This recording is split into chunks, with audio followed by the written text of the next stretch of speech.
जी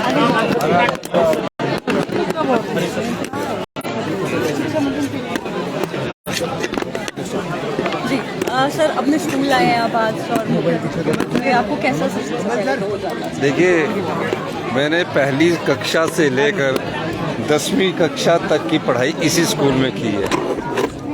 अब तो स्कूल बदल गया, थोड़ा मॉडर्न हो गया।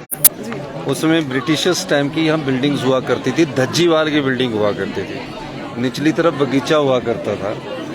तो वक्त बदला है, संस्थान भी बदले हैं और शिक्षा का जो स्तर है वो भी बदला है।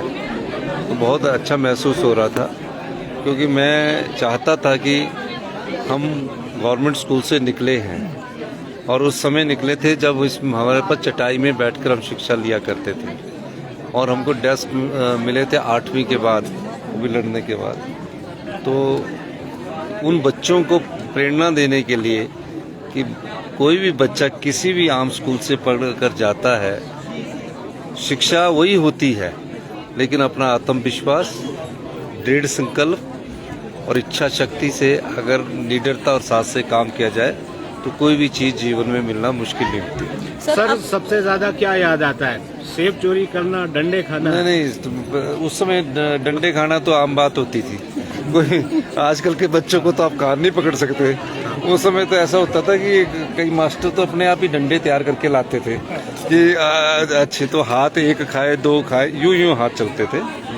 तो डंडे खाना भी अच्छा होता था। अगर उनके डंडे और कान ना खींचे होते तो हो सकता है कि कहीं हम सर बड़ी दोस्त भी यार काफी आए फ्रेंड्स। हाँ, भी काफी अपने किस्से हमारे को सुनाए। कोई किस्सा ऐसा जो आज आपको भी याद है इसी स्कूल का? आप नहीं, मैं तो काफी शरारती बच्चा होता था जाकर। तो जब मैंने बताया ना कि शांता कुमार जी मुख्यमंत्री थे तो हमने स्ट्राइक करवा दी थी। वो सबसे रोचक किस्सा था, वो मैंने ही करवाया था, सारा स्कूल ही बंद करा दिया था। सर यहाँ पर शिक्षा मंत्री ने भी कहा, भावना हमने देख ली इनकी कि शिक्षकों को लेकर इन्होंने किस तरह से कहा क्वालिटी एजुकेशन सबसे बड़ा नहीं, उसके लिए हम रोहित जी दिन रात मेहनत कर रहे हैं। रोहित ठाकुर जी और हमारा ये चर्चा हो चुकी है। बजट में नई शिक्षा आएगी और दूसरी गारंटी जो हमारी इंग्लिश मीडियम स्कूल की है, जो उसको हमने जो 10 गारंटियों में एक हमने इंग्लिश स्कूल खोलने की बात की थी, वो हमने दूसरी guarantee Rajiv Gandhi day boarding school के रूम में हम पूरी करेंगे। और रोहित जी के विचार है कि हमें भविष्य की जो चुनौती की शिक्षाएं हैं तकनीकी में, उस पर हमारा विस्तृत चर्चा हो रही है। बजट का अब उसमें प्रावधान कर दिया जाएगा और अगले एकेडमिक सेशन से उन शिक्षा स्तर को उसको शिक्षा के कोर्स को शुरू कर दिया। सर अधिवेशन से आपने अपने वक्तव्य में जिक्र किया कि जैसे दिल्ली में जो है वो भी जो दिल्ली मॉडल था, स्विमिंग पूल्स थे, काफी जो है वो सुविधाएं थी। नहीं, ये आपने कहा, मैंने दिल्ली तो मॉडल बोला नहीं, दिल्ली मॉडल नहीं, अब हिमाचल अपना मॉडल बनाएगा। नहीं, हमारी अपने शिक्षा मंत्री से चर्चा हो चुकी है, सेक्रेटरी से कोई हम Delhi model day boarding school नहीं है। हम क्यों दिल्ली मॉडल की बात करें? हम तो अपने बच्चों को प्लेग्राउंड मॉडल में ले जाना चाहते हैं। राजीव गांधी डे बोर्डिंग हमारी गारंटी योजना में था।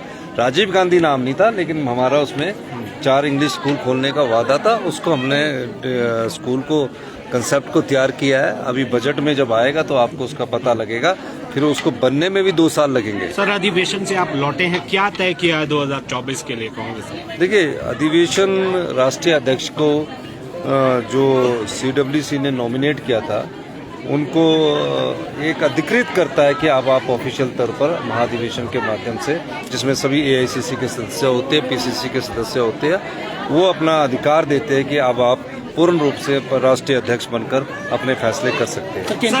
सर चुने हुए उप मुख्यमंत्री को जो है CBI गिरफ्तार कर देती है, आपकी प्रतिक्रिया?